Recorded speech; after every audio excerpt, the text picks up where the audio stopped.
Не се санкционира говорот на омраза во медиумите, иако говорот на омраза е кривично дело. Досега неофицијално судска завршница имале само 2 дела. Употребата на говорот на омраза е опасна појава за едно општество и дека таа е санкционирана со кривичниот законник во Македонија, кај што следува дури и казна затвор.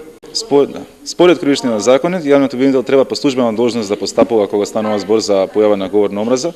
Доколку тој не е свесен, треба да му се укаже од страна на граѓанин или организација и во рамките на законот треба да преземе соодветни мерки. На говорот на омраза не се имуни сите медиуми, но најплодно поле за ширење говорот на омраза наоѓа во веб порталите. Особено што порталите не се опфатени со законот за медиуми.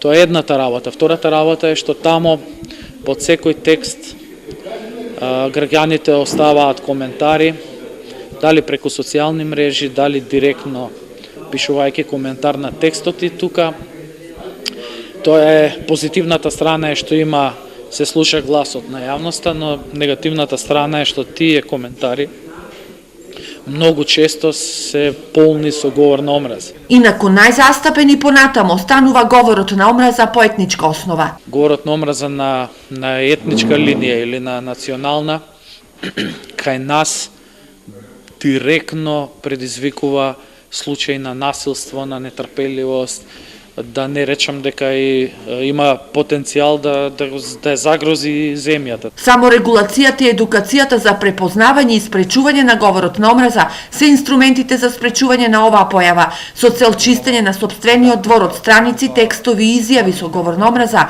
ЗНМ со фондацијата Конрад Аденауер во Берово одржа обука за новинари од 6 регионални центри на ЗНМ.